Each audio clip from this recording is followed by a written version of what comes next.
The invitation had arrived 3 weeks ago on the diplomatic channel. You are cordially invited to the centennial celebration of the Galactic Trade Union. All spacefaring species welcome. Dress formally. Behavior strictly monitored. Commander David Torres had assumed it was a formal, sterile affair. He was wrong. When the teleportation beam deposited the 5-person human delegation into the Grand Hall of the Void Station, they found themselves in absolute chaos. Aliens of every conceivable biology were dancing, flying, pulsing with bioluminescent light, and consuming substances that ranged from crystalline to gaseous to something that appeared to be made entirely of sound. The Galactic Trade Union was having a party.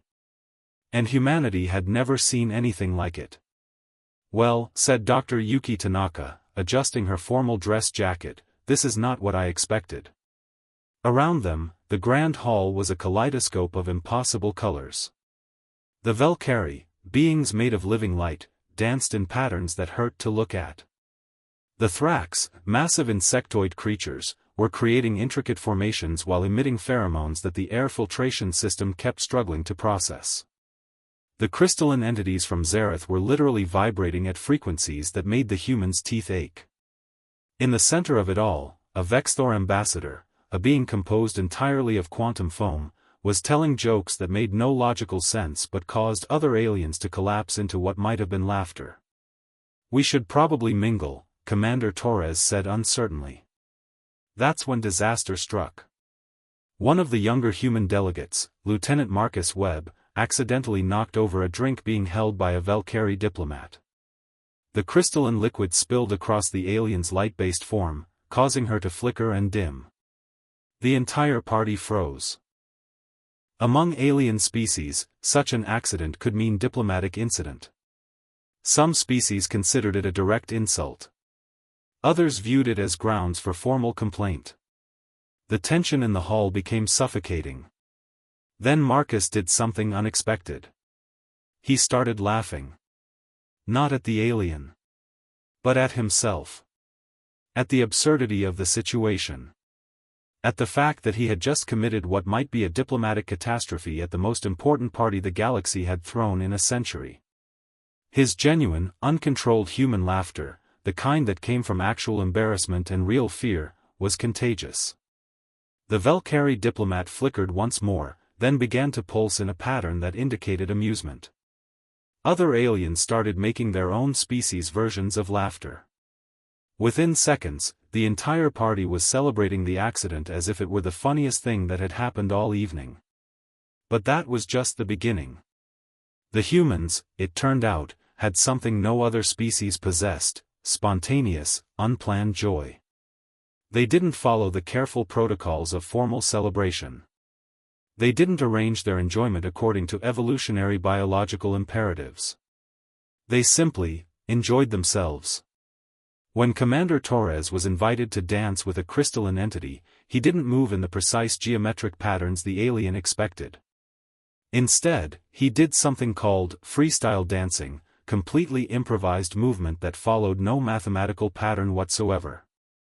It was chaotic. It was beautiful. It was utterly human. The crystalline being tried to replicate it and failed spectacularly, creating a pattern so disordered that it actually shattered some nearby decorative structures.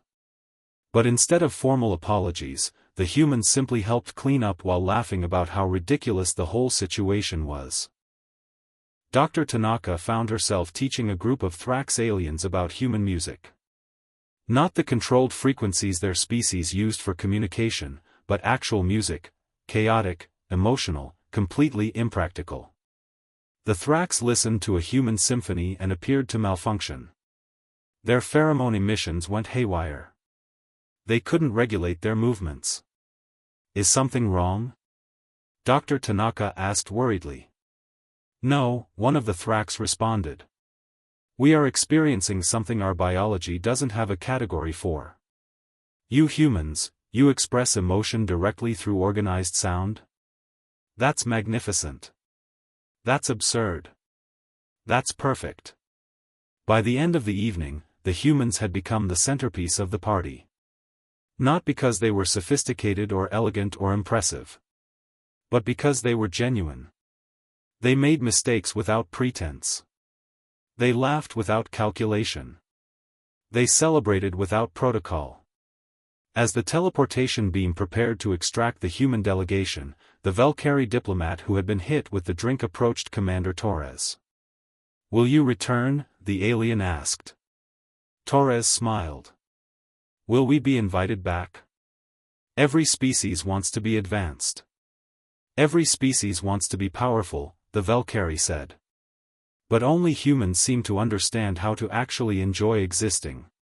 We would be honored if you would teach us."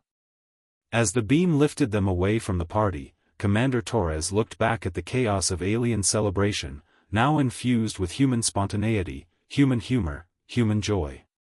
Humanity had come to space seeking allies and trade partners. Instead, they had given the galaxy something far more valuable: they had taught the stars how to laugh. Kindly like and subscribe channel. Thank you.